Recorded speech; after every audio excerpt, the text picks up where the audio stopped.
Bismillahirrahmanirrahim. Oke, masuk ke dalam pembahasan tentang ini. Bagaimana flow-nya ya, alur aktivitas ordernya, operasionalnya ya, dengan mini team yang bisa kita bentuk di sini 3 posisi ini, yaitu flow mini team untuk menjadikan autopilot. Kayak gini gambarannya ya. Nah, seperti ini. Sederhananya seperti ini aja sebenarnya. Nah, ini dari advertiser, ini misalnya kamu ya untuk membuat iklannya, beriklan, membuat iklannya sampai membuat iklan ini tugasnya advertiser dan desain. Kamu pegang sendiri ya udah, kamu yang megang iklannya, handle semuanya. Oke. Nah, kalau udah ada iklan, ya ini di closing ke CS otomatis CS. Nah, kalau udah ada orderan, ini kan iklan dilihat customer ya, customer beli ya, ini customer beli lalu masuk ke CS. Nah, CS ini ketika ada orderan ya udah masuk ke admin order. Minta tolong untuk admin order itu merekrab data orderan kamu, lalu koordinasi dengan ekspedisinya nanti ya. Jadi tugas admin order itu selain mencatat untuk orderannya, ya dia harus koordinasi dengan ekspedisinya. Karena ini akan ada berhubungan dengan resi pengiriman ya, data retur ya, refund. Nah, seperti ini ya. Dan memastikan admin ini juga atau CS-nya juga memastikan barang yang udah di pick up ya oleh ekspedisi ini sampai ke dalam customer ya, kayak gini tok aja sih ya. Udah kebayang ya kamu sederhananya ya, alur sederhananya seperti ini. Oke, nah saya akan coba jelaskan bagaimana flow mini team autopilot itu dalam bentuk sistemasi timnya, yaitu dalam bentuk job desk-nya gimana ya. Kalau melihat seperti itu, job desk yang bisa dilakukan oleh CS itu apa aja sebenarnya, admin itu apa aja, lalu advertiser itu apa aja gitu. Nah, ini job desk, lalu penilaian KPI-nya, KPI ya, KPI atau KPI, lalu sistem gajinya ini saya akan jelaskan di sini juga. Ya, ini flow-nya seperti ini. Biar ini bisa gerak ya, ini kita harus menyemangati mereka dalam bentuk ini ya, salary, gaji dan bonus insentifnya gimana biar ya semuanya optimal ya. Nah, tapi dengan untuk menuju optimal pun ya kita harus membuat sistemasi di dalam job desk dan SOP yang jelas ya, dan KPI juga harus kamu targetkan dengan ya jelas juga, tepat ya, tepat. Artinya mereka itu punya goal saat melakukan aktivitas sehari-harinya. Lalu apa job desk, SOP, KPI dan beberapa sistem gajinya di sini. Saya men-share di bagian sini ya. Nah, ini sorry. Nah, ini advertiser. Kalau advertiser itu tugas yang bisa kamu atau goal yang bisa kamu canangkan atau terapkan ke advertiser kamu atau kamu sendiri, yaitu seperti ini. Cost per resultnya itu berapa, ini per produk itu beda-beda. Misalkan dari saya itu cost per resultnya 8.000 ya gitu. Nah, cost per closingnya misalkan per closingnya misalkan per cost per closingnya 30.000 ya. Nah, ini kalau marginnya 60.000 kan udah lumayan ya. Cost closing 30.000 maksimal 30.000 ya, ini cost resultnya maksimal 8.000 ya misalkan. Nah, itu tetapkan target ini cost per result ya, CPR atau cost per closing, dan closing rate CS-nya. Nah, kenapa advertiser ini dikasih goal closing rate CS? Karena dengan kita menargetkan closing rate CS juga, itu artinya advertiser itu nggak semena-mena ya, nggak asal sembarangan mendapatkan leads yang asal murah aja gitu ya. Jadi memastikan listnya pun berkualitas, jadi mensupport CS untuk mendapatkan closing rate tinggi itu menjadi tanggung jawab advertiser. Dan pastikan juga kita nargetkan semuanya keseluruhannya itu hasilnya semuanya kepada ROI atau ROAS ya. Tapi saya selalu menekankannya ke ROAS karena parameternya adalah persentase ini. Nah, 80%. Oke, lebih dari 80%. Kalau kurang jadi goalnya itu kurang perform gitu ya advertiser tersebut. Oke. Nah, job desk-nya adalah seperti ini aja sebenarnya. Nah, dia harus selalu mau riset produk ya, karena kan dropship kan selalu harus mempunyai produk winning ya setiap saat ya. Ketika produk winning A misalkan jenuh, ya cari lain gitu ya. Dan ketika produk A winning terus, misalkan winningnya itu jangka waktunya lama, ya tetap ke riset produk itu dilakukan karena bisa jadi scaling dengan produk-produk yang lain ya, produk dropship yang lain. Ini job desk ya, selalu dia harus meriset produk terus-terusan. Testing produk ya, testing ads ya, Nah, ini produk yang udah di reset, di testing, lalu sampai scalingnya sampai winning, lalu di monitor iklannya, dan tools yang dipakainya itu jadi tanggung jawab author juga mendesain ya, desain ad copy, ad image ya, intinya copy ads, tentang web copy juga, sorry. Nah, ini berhubungan dengan desain web, desain iklan ya, marketing kitnya gitu ya. Jadi bagian advertisernya gitu. Oke, untuk membuat goal advertiser itu, nah ini yang bisa saya share ke kamu. Nah, seperti ini. KPI-nya adalah seperti ini yang saya lakukan di tempat saya ya. Nih. Nah, ROI ada 6 poin ya, 6 poin jadi dasar KPI ya. Yang KPI yang saya berikan ke advertiser yaitu ROI minimal 80%. Nah, ini drill down itu artinya ketika kita punya tim advertiser, artinya kan kita mempunyai suatu saat, kadang kita mempunyai strategi, dan strategi itu mungkin bisa didelegasikan ke tim ya. Nah, drill down ini akan bekerja, akan membuat mereka itu melakukan dengan optimal. Nah, drill down itu artinya kita punya plan dan dilakukan oleh mereka. Ketika down, strateginya itu sudah dilakukan optimal, nah itu menjadi drill down-nya. Ya, kita mengajak mereka itu menerapkan strategi kita dengan sempurna, dengan 100% optimal, 100% down, 100% gitu. Itu drill down ya, mendelegasikan strategi dan dilakukan dengan optimal. Karena bisa jadi kita punya plan tapi nggak dilakukan dengan optimal oleh tim gitu ya, entah itu mungkin kurang paham atau kurang jelas, atau mereka malas-malasan gitu ya. Mereka punya idealis sendiri gitu ya, saya punya strategi ini Pak misalkan, tapi terus mereka mengabaikan dengan strategi yang kita punya.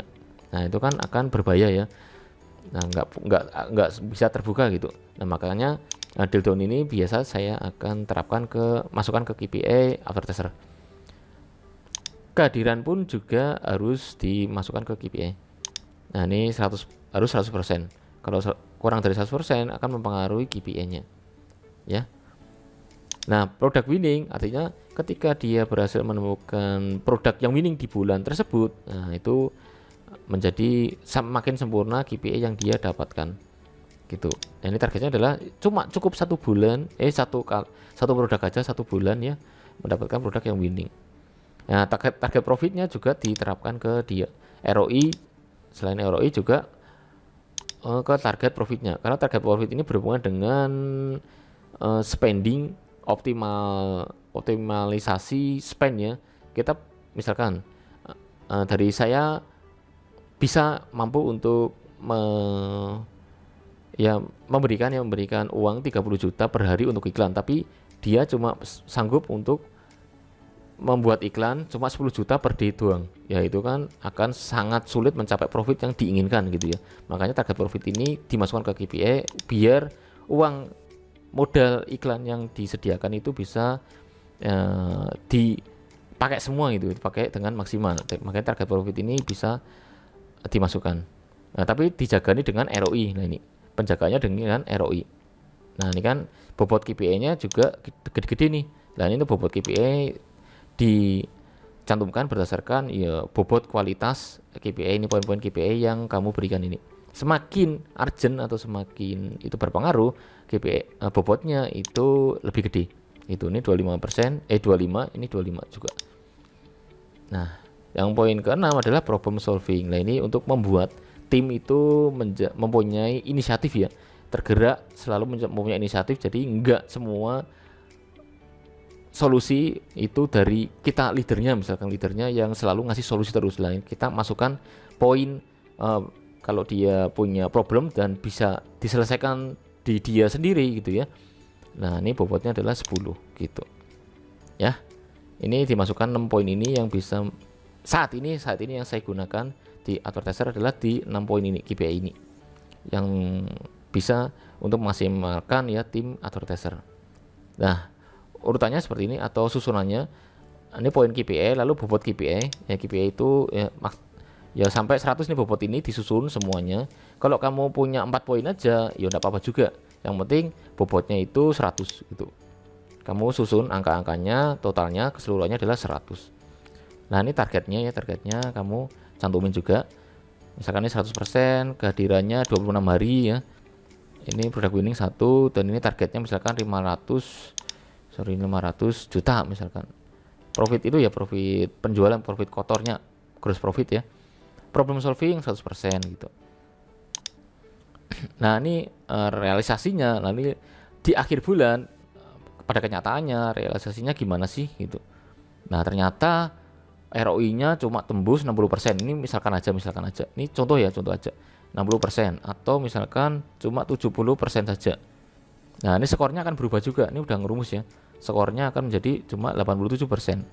Ini akan 100% kalau ROI-nya itu ya 80% tembus juga. Nah, 100%. Mempengaruhi ke sini nih. Nah, ini average. Nah, skornya. Nah, ini misalkan itu ternyata cuma 70% tok nih. Nah, dia skornya turun. Drill down. Nah, ini agak subjektif ya. Drill down ini sama problem solving. Nah, ini 2 poin ini ya. Nah, biasanya saya kayak seperti ini. Drill down itu adalah ketika saya punya strategi A misalkan ya, terus dilakukan dengan optimal, yaitu saya parameternya adalah 90% optimal, saya akan berikan 100%. Nah, oke, dilakukan tuh ya, oke. Jadi skornya adalah ya 100%. Gitu. Kita rumusnya gimana ya? Nah, 100%. Oke, kehadiran 26 ya udah 100%. Kalau ternyata dia absen nih selama 2 hari ya. Nah, 24 tok. Nah, ini skornya menurun. Gitu. Ke product winning kalau dia punya 1 ya. Ya, ini bisa 100%. Nah, 100% ya. Tapi kalau nggak ada ya udah dia 0 gitu ya, 0%. Nah, ini skornya 66. Turun drastis ya, karena memang riset product winning itu wajib ya. Harus bisa 1 bulan 1 produk gitu. Target profitnya, nah misalkan 500 juta tercapai. Nah, tercapainya 488 juta doang gitu ya. Nah, skornya adalah 97%.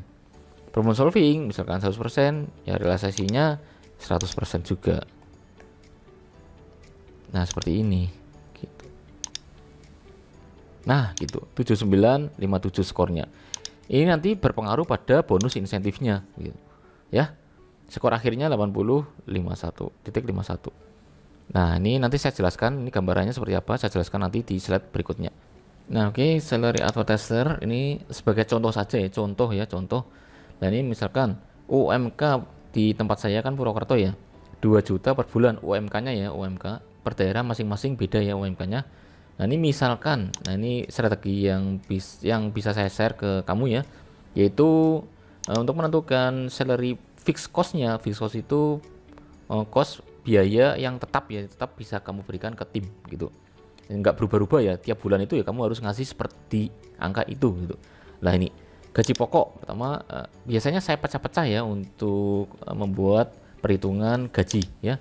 Gaji pokoknya 1,5 ya, walaupun UMK-nya 2 juta, saya menetapkannya gaji pokok itu 1,5 di bawah 2. Ini biasanya diturunkan ya. Ini misalkan ya.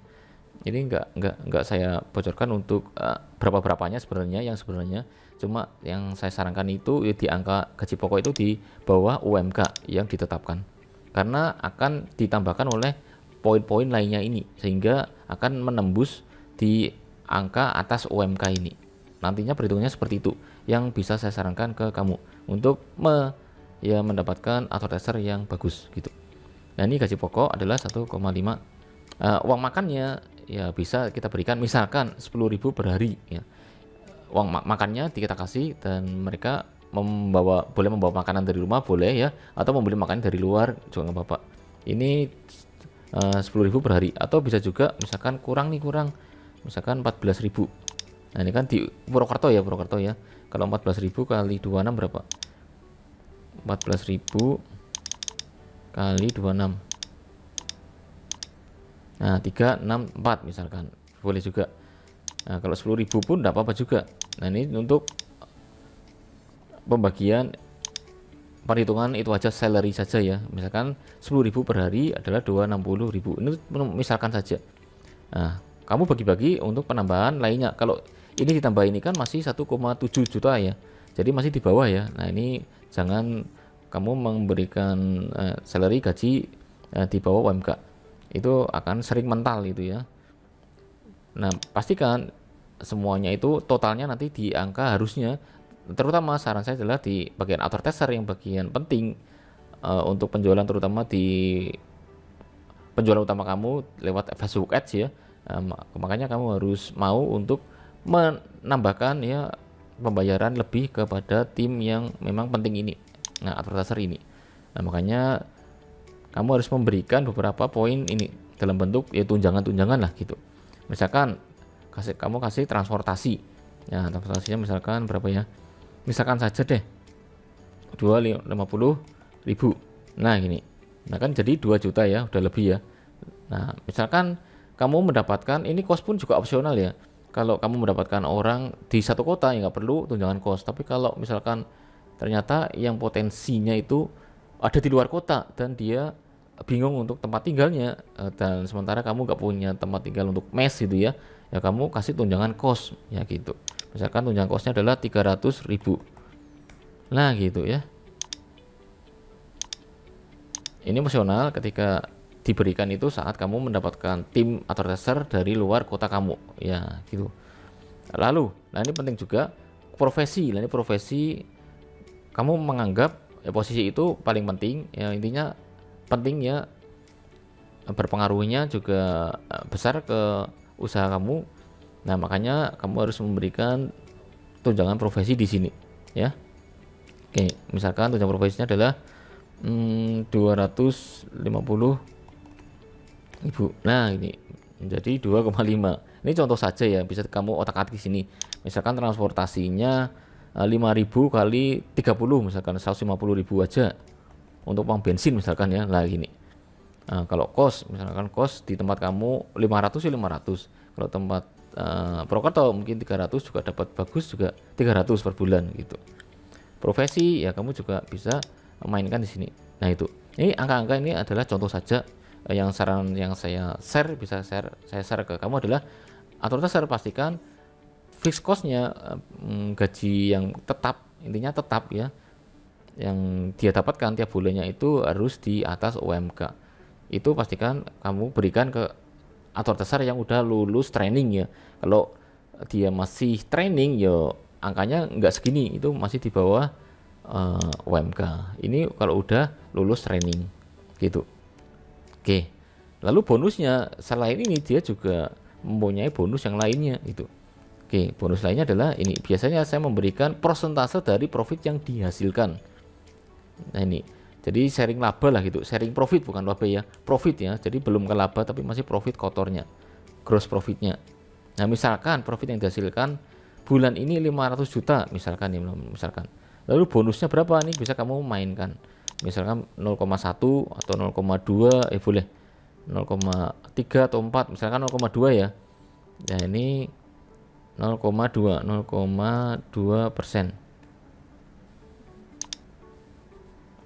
persen. Nah, dengan profit 500 juta ya, jadi kamu menetapkan bonusnya 0,2 ya. Jadi bonusnya ya udah 500 juta kali 0,2%. Dia dapat bulan itu 1 juta. Kalau dia pengen naik bonusnya ya tingkatkan profit yang ada. Misalkan di sini dia berhasil mendapatkan penjualan 600 juta. Nah, ya dia dapat 1,200.000, naik 200.000 lumayan gitu ya. Ini masih profit kotor ya, profit kotor, gross profit. Nah, kamu juga bisa mungkin, aduh ini kok kayak sedikit nih misalkan, ya boleh juga ya, angka 0,4 gitu. Nah 0,4 ya, seperti ini naik ya, jadi membuat apresiasi ya, dia berhasil mendapatkan profit ya, profit kotor gross profitnya di angka tinggi ya, kita kasih bonusnya juga tinggi. Nah ini pun juga kita nggak memberikan bonus di angka 2,4 ini karena kita ada pembandingnya atau parameter untuk menilai lebih dalam lagi, yaitu dari sisi KPI-nya. Kayak nih, kalau dia dapatnya nih yang saya jelaskan sebelumnya tadi ya, KPI-nya dia dengan target-target seperti ini, tapi realisasinya ya cuma mendapatkan 79,57% saja. Ya udah, jadi bonus yang dia dapatkan itu juga nggak full 2,4. Nah, kita akan mengkalikan 2,4 ini dengan pencapaian KPI-nya. Nah, ini 7957 ya, 7957 7957%. Nah, dia dapatnya cuma 1,9. Oke, jadi untuk memotivasi dia mendapatkan bonus tinggi adalah profitnya harus ditinggikan ya, dan KPI-nya harus bisa tinggi juga, jangan sampai 80%. Kalau dia bisa mencapai 100% ya dia dapatkan ya mendapatnya 2,4 juta ini. Gitu. Ya. Seperti itu untuk gambarannya. Oke, jadi ini untuk bagian after tester. Selanjutnya akan saya jelaskan untuk bagian CS dan admin itu bagaimana di video selanjutnya saja. Oke, gitu aja. Kalau ada pertanyaan, kamu bisa menanyakan di grup saja ya. Oke, terima kasih.